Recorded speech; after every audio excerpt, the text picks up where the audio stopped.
प्रवेश केलाय सचिन अहिर यांनी आणि डायरेक्ट उपसभापती पद त्यांना देण्यात आलं आहे। हे पहा, सचिन अहिर आज सकाळी सुद्धा माझ्या शेजारी बसले होते। आम्ही एका बेंचवर बसत होतो, हे तर आम्हाला कधी कळालंच नाही।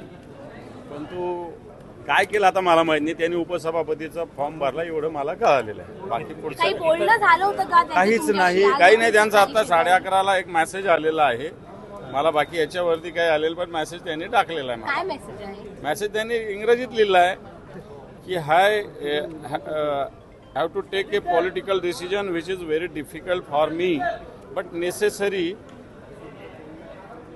for my survival. I don't have any political background. My strength is my work. Need your support. Good wishes. Will miss dear friend in house. Regard.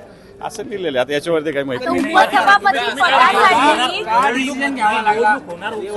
हे पहा, आम्ही फॉर्म भरलेला आहे, अभ्यंकर सरांचा फॉर्म भरलेला आहे। आता पुढे उद्या बघू।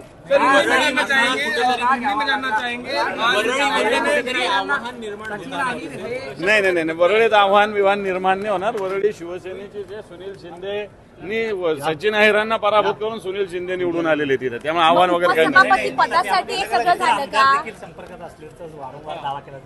हे आता कोणाच्या आतमध्ये आपण जाणार नाही। आता सचिन भाऊ अहिर काल रात्रीपर्यंत आम्ही सोबत होतो, काल रात्री 9 वाजता आम्ही सोबत गेलो इथून दोघे।